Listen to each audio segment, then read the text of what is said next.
दोस्तों, logical reasoning की नई वीडियो में आपका स्वागत है। इस वीडियो में हम देखेंगे क्लॉक से या मतलब घड़ी से रिलेटेड प्रॉब्लम्स। सबसे पहले हम इससे रिलेटेड टिप्स और ट्रिक्स देखेंगे, उसके बाद हम इससे रिलेटेड कुछ प्रॉब्लम सॉल्व करेंगे। एक्चुअली में ये जो टॉपिक है क्लॉक्स का, ये बाकी टॉपिक से थोड़ा अलग है क्योंकि ये इतना कॉम्प्लिकेटेड होता नहीं है, पर अलग होने की वजह से हमें कॉम्प्लिकेटेड लगता है। लेकिन इस वीडियो में हम पूरी तरह से इसके टिप्स और ट्रिक्स देख के इसका कंसेप्ट अच्छे से समझ लेंगे और इसके बाद हमें कोई दिक्कत नहीं होने वाली, और थोड़े से प्रॉब्लम सॉल्व करेंगे पर अच्छे वाले सॉल्व करेंगे जिससे हमारा कंसेप्ट क्लियर हो जाएगा। तो अभी हम शुरू करते हैं हमारे टिप्स और ट्रिक्स के साथ। तो सबसे पहली टिप है हमारा मिनट स्पेसिंग। मिनट स्पेसिंग सबसे पहली और बहुत इंपॉर्टेंट टिप है। तो इसमें होता क्या है, तो समझ लीजिए ये हमारा एक क्लॉक है।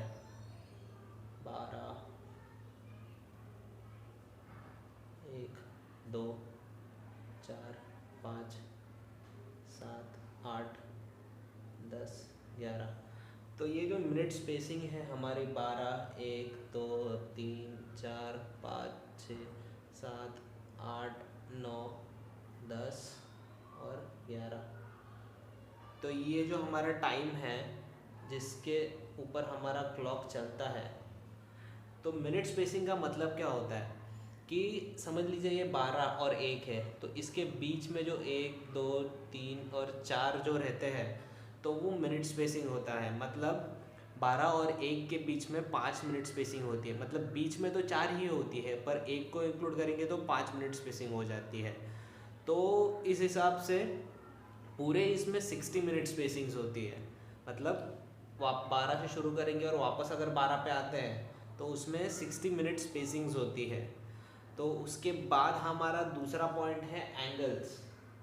तो एंगल्स माने कैसे एंगल्स, कि अभी समझ लीजिए ये जो पूरा क्लॉक है ये तो एक सर्कुलर है, तो सर्कुलर का हमें पता है 360 डिग्री होता है। लेकिन हमारे यहाँ पे कितने आवर्स है, 1, 2, 3, 4, 5, 12 आवर्स है। तो अभी हम क्या कर सकते हैं, 360 को 12 से डिवाइड करेंगे तो यहाँ पे आएगा 30। तो 30 आने के बाद हमें क्या मिल जाता है, मतलब 12 और 1 के बीच में एंगल है 30 डिग्री का। पर हमारे अभी हमने 12 से 1 को 30 डिग्री देख लिया, लेकिन हमारा मेन पॉइंट क्या है कि बीच में 5 मिनट स्पेसिंग है। तो अभी हम क्या करेंगे, ये 30 को भी 5 से डिवाइड कर लेंगे। 6, मतलब हर मिनट का एंगल है 6 डिग्री। मतलब 12 से लेके 1 के बीच, समझ लीजिए ये 12, ये 1 है, तो इनके बीच में जो 1, 2, 3, 4 है, तो इसका टोटल एंगल हमारा है 30 डिग्री का। लेकिन इन दोनों के बीच का एंगल या फिर इन दोनों के बीच का एंगल हमारा है कितने, 6 डिग्रीज का। तो ये तो हमें पता चल गया। और हम क्या बात कर सकते हैं, क्लॉक्स का हो गया हमारा 360 देख लिया, मिनट्स का हो गया, और आवर्स का भी देख लेते हैं अभी। मतलब अभी हमें पता चल गया कि 60 minute spacing equals to 360 degree होता है उसका। तो हम एक काम कर सकते हैं, ये 360 मिनट्स को हम 1 आवर भी मानते हैं और उसे 60 मिनट भी मानते हैं, करेक्ट। तो इसमें अभी हम क्या कर सकते हैं, 360 डिवाइड बाय 60 करते हैं तो ये वापस हमें 6 डिग्री ही मिलता है। तो इससे हमें पता चल जाता है कि क्या क्या है। या फिर 1 आवर का भी हमें एंगल 30 डिग्री ही मिलेगा। ये यहाँ से यहाँ तक कोई भी चला जाए आर या मिनट का, तो इसमें 30 डिग्री ही मिलना है हमें। और हर एक और एक कंसेप्ट याद रखिए कि हर 1 मिनट के लिए आर हमेशा, आर का जो बड़ा वाला कांटा है आर का, और मिनट का कांटा होता है, और उसके बाद सेकेंड्स का कांटा होता है सबसे बड़ा। तो हर 1 मिनट के लिए जो आर का कांटा है ना, वो 0.5 डिग्री मूव करेगा हर 1 मिनट के लिए। और उसी हिसाब से हमारा जो मिनट का कांटा है वो 6 डिग्रीज मूव करता है। और अभी हम देखते हैं दूसरा पॉइंट 90 डिग्री। तो 90 डिग्री का एग्जांपल तो यहाँ पे ही मैंने बना के रखा है, इसे 90 डिग्री कहते हैं। और हर 1 घंटे में ऐसा 2 बार होता है। तो अभी समझ लीजिए कि ये हो गया पहला 90 डिग्री 3 बजे। तो दूसरा 90 डिग्री कब आएगा, जब 3 यहाँ पे बीच में कहीं पे तो आएगा और एक यहाँ पे आएगा, तो इस तरह से और एक 90 डिग्री आ जाएगा। तो ऐसा हर एक घंटे में होता है। तो ऐसे कितने 90 डिग्रीज बनेंगे हमारे, 24। तो 24 होता है, कहीं कहीं पे 22 होता है, पर एग्जैक्ट मुझे लगता है 24 होगा। तो 24 90 डिग्रीज टोटली हो जाते हैं 12 घंटे में। और फिर हमारा दूसरा पॉइंट है गेन टाइम या लैग टाइम। गेन टाइम मतलब क्या, मतलब कभी कभी हम बोलते हैं ना घड़ी आगे है, मतलब अगर किसी घड़ी में, स्टैंडर्ड घड़ी में 12 बज रहा है, तो गेन टाइम अगर घड़ी आगे है तो 2 हो सकता है, 12 5 हो सकता है, ऐसे मतलब आगे चल रही है नॉर्मल टाइम से। तो और लैग टाइम क्या है कि मतलब अभी स्टैंडर्ड घड़ी में अगर 12 बज रहे हैं, तो लैग वाली घड़ी में 11:55 हो रहे होंगे, 11:54 हो रहे होंगे, ऐसे मतलब पीछे चल रही है घड़ी, तो ऐसे हम बोलते हैं। और इसके बाद एक इम्पॉर्टेंट पॉइंट है मिरर टाइम। मिरर टाइम मतलब इसके ऊपर ही डायरेक्टली एक क्वेश्चन आता है कि मिरर टाइम क्या होता है। तो अभी मिरर टाइम मतलब समझ लीजिए एक आईना है यहाँ पे, एक आईना है यहाँ पे, और यहाँ पे आपकी घड़ी है, यहाँ पे जो टाइम हो रहा है वही आईने में टाइम पूछते हैं कितना टाइम हो रहा है। इसका टाइम देंगे कभी कभी या इसका टाइम देंगे और पूछेंगे इधर कितना टाइम हो रहा है या इधर कितना टाइम हो रहा है। तो उसके लिए क्या करना चाहिए हमें, जो भी दिया रहेगा ना उसे 11:60 से माइनस कर दीजिए, आपको आपका आंसर मिल जाएगा। अभी समझ लीजिए यहाँ पे 3 बज रहा है, तो हम क्या लिखेंगे 03:00। तो यहाँ पे 60 हो गया और यहाँ पे 11 - 3 हो गया 8। तो 8:60 मतलब कितना, 9 बज रहा है। तो ये हमारा आंसर आ गया। तो इसके बाद हम देखते हैं इससे रिलेटेड कुछ छोटे से प्रॉब्लम्स, जिससे हमारा कंसेप्ट और ज़्यादा क्लियर हो जाएगा और हमारे प्रॉब्लम्स भी समझ आएंगे कि किस तरह से सॉल्व किए जाते हैं। तो ये हमारा पहला क्वेश्चन है, इसमें कहा गया what is angle between hours hand and minutes hand on 7:20। मतलब 7:20 पे जो आवर्स वाला हाथ होता है और जो मिनट्स वाला हाथ होता है उसके बीच में एंगल कितने का है। ये 7 है, ये 6 है, ये 5 है, ये 4 है, ये 3 है, ये 2 है, ये 1 है और ये 12 है। तो इन दोनों के बीच में एंगल कितने का होता है।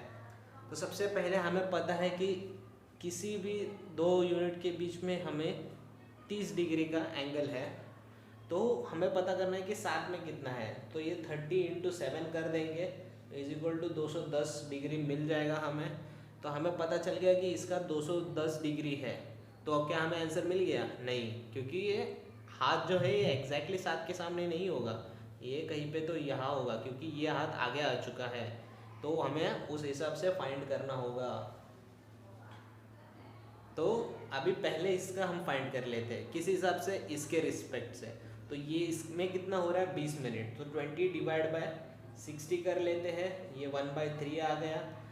लेकिन हमें इसको डिग्री में चाहिए, तो इसको भी × 30 कर लेते हैं। तो इसको माइनस कर लेंगे, ये 10 डिग्रीज हो जाएगा। ये 10 डिग्री को इसमें प्लस कर देंगे तो हमें पता चल जाएगा कि ये कहाँ पे है। तो ये 210 + 10 220 डिग्रीज। तो हमें पता चल गया कि ये एंगल कितना है अभी। लेकिन हमें इतना ही एंगल चाहिए, सिर्फ इतना, ये पूरा नहीं चाहिए। तो अभी हम क्या करेंगे, इस एंगल को माइनस कर देंगे इसमें से। तो ये एंगल कितना है, पहले तो हम 30 × 4 कर लेते हैं। 30 × 4 = 120 डिग्री। 30 × 4 = 120। तो इसमें से 120 माइनस कर देंगे, 0 0 100 डिग्रीज। तो हमारा ये जो एंगल है वो है 100 डिग्रीज। तो ये हमारा फाइनल आंसर है। तो इस तरह से आप किसी भी आवर्स और मिनट्स के हैंड के बीच का एंगल निकाल सकते हो। तो अभी हम दूसरा क्वेश्चन देखते हैं, लेकिन थोड़ा सा अलग से देखेंगे। तो ये हमारा सेकंड क्वेश्चन है। तो ये मिरर वाला क्वेश्चन है। तो इसमें क्या पूछा गया है, what is time in mirror for respected real time. मतलब ये 3 टाइम दिए हैं, अगर इसको हम मिरर में देखेंगे तो इसका टाइम कितना होगा। मतलब ये रियल वाली घड़ी है आपकी और ये मिरर वाली घड़ी है आपकी। तो ये दिया गया है, ये फाइंड करना है। तो सबसे पहला कितना दिया है 1050। तो मैंने कहा था कि अगर कोई भी मिरर वाला सम आएगा या इसमें से या इसमें से किस में से भी कोई भी पूछेंगे, अगर मिरर दिया रहेगा और रियल वाला पूछेंगे या फिर रियल दिया है या मिरर वाला पूछेंगे, तो किसी के लिए भी 1160 से माइनस कर देना। तो यहाँ पे 1050 दिया है, इसे हम 1160 से माइनस कर देते हैं, इसका 10 इसका 1, तो 1:10 हो रहा है इसका मिरर। यहाँ पे लिख देता हूँ मैं 1:10। तो अभी यहाँ पे दिया है 940, मतलब 1160 से हम 940 को माइनस कर देंगे। यहाँ पे है 20, यहाँ पे है 2, मतलब 2:20 हो रहा है इसके लिए। करेक्ट। तो फिर इसके लिए हम फाइंड कर सकते हैं 12:10, तो ये 1160 माइनस 12:10, तो यहाँ पे आएगा 50। तो इसको कैसे करोगे आप, तो इसमें तो नेगेटिव आ जाएगा, तो इसको ऐसे नहीं करते, तो इसको करते हैं 12 को हम 00 भी लिखते हैं, तो यहाँ पे 00 लिख देंगे। तो यहाँ पे कितना आएगा अभी 11:50। तो ये हो गया हमारा रेस्पेक्टेड टाइम। तो ये हमारा तीसरा और आखिरी क्वेश्चन। इसमें क्या कहा गया है, if a clock is set at 8 AM and the clock gains 10 minutes more after every 24 hours, then what will be the time when hours hand will be on 1 PM next day. मतलब इन्होंने कहा है ये घड़ी हर 24 घंटे में 10 minute extra लेती है, मतलब आगे चलती है, क्योंकि यहाँ पे गेन दिया है, और अगर यहाँ पे लैग दिया होता तो 10 मिनट पीछे चलती।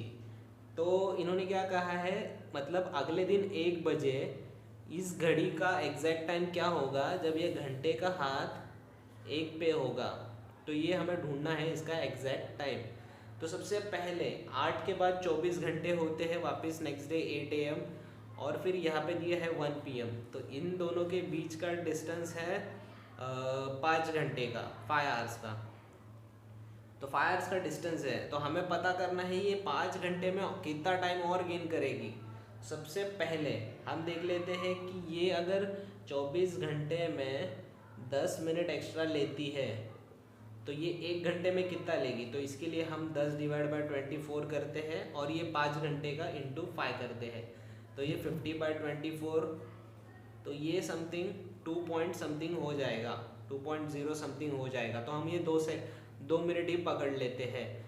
तो ये 2 मिनट हो गए, और ये जो रेगुलर 24 आवर्स के जो 10 मिनट है, 24 आवर्स के प्लस ये 5 आवर्स के, तो इसका टोटल ये मतलब 29 आवर्स का हो गया 12 मिनट एक्स्ट्रा। तो ये 12 मिनट एक्स्ट्रा लेती है। तो अभी हम क्या करेंगे, ये अगर इन्होंने गेन कहा है, मतलब ये जो हाथ यहाँ पे है, तो ये हाथ कहाँ पे है वो देखेंगे। तो हम एक काम करेंगे, ये 12 से इसको माइनस करेंगे, मतलब 12 से पीछे लेंगे। तो ये 12 तो हम ऐसे नहीं करेंगे, तो हम एक काम करेंगे 60 - 12, तो ये 48 हो जाएगा। इसका मतलब हमारी घड़ी में यहाँ 48 हो रहे हैं, जबकि यहाँ 1 PM है। मतलब ये कहाँ पे है, ये 11, ये 12, हम 12 यहाँ पे लिखते हैं, 11 को 55 समझते हैं और इसको 50 समझते हैं। तो ये यहाँ पे आएगा 10, ये 11, ये 9, 8। तो इस तरह से ये 10 से थोड़ा सा हल्का सा पीछे है, सिर्फ 2 मिनट पीछे है। तो ये होगा उसका एग्जैक्ट टाइम। तो ये है हमारा आंसर, इसका आंसर है 12:48। तो ये हमारा एग्जैक्ट आंसर है। तो बस आज के लिए इतना ही। अगर आपको वीडियो अच्छी लगी हो तो वीडियो को लाइक करें, और अगर आप इस चैनल पर नए हो तो चैनल को सब्सक्राइब करें। और मैं मिलता हूँ आपसे अगली वीडियो में, तब तक के लिए अलविदा।